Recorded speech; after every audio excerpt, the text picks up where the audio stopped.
First is partnerships.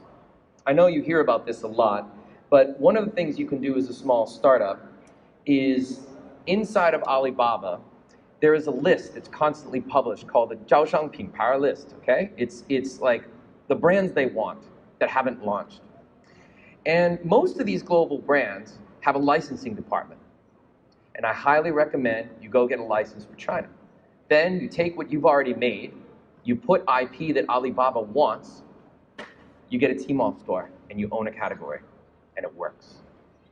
The next thing I would recommend is to do travel retail. So you guys have cool products. Get them in all the airports where all the Chinese consumers go, or the cities. So I'll be specific. Most of the brands in China, activated brands, were not done intentionally. Only the Fortune 5 came and invested in China.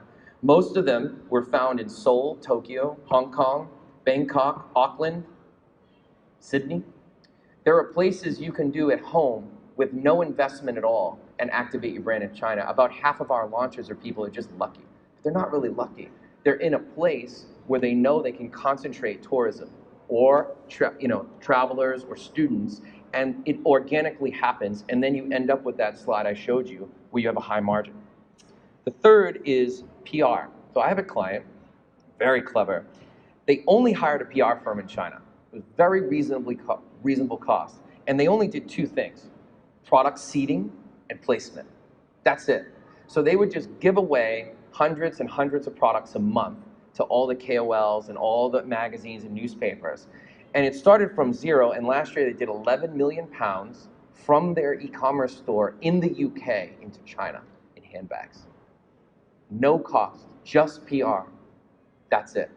And they get all the margin. They throw off 60%. It's full price retail, affordable handbags, luxury handbags. The next is B2B2C. I only have like 1 minute, right?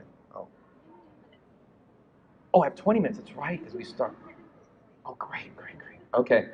The next one is B2B2C. This is that client I told you that did 150 million last year. So instead of investing it all himself, he owned the flagships, the authorized, and then he decided to use a dealer-led strategy, which we developed for him. And what he did was create a really good wholesale model and encourage people, because he invested in a lot of the marketing, to launch these mini flagships and sell both on and offline. Last year, he had 300 dealers online and sales did 150 million, and he started from zero 4 years ago. Do you know what it costs you guys to wholesale to someone? Zero.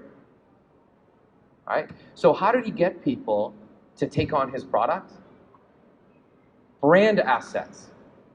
He had the best assets in the business. Forget the product market fit. His assets were so good and so much better than the competition locally that all the distributors wanted it and did all the branding and marketing for him. Right? It cost them nothing. They did all the asset creation internally. The next one is cascade marketing. It gets a bad name outside of China. It's also known as multi-level marketing, but it happens to be an incredibly potent way to distribute products, especially if you sell something intimate or personal. Skin creams, cosmetics, lingerie, even sex toys. It is wildly popular.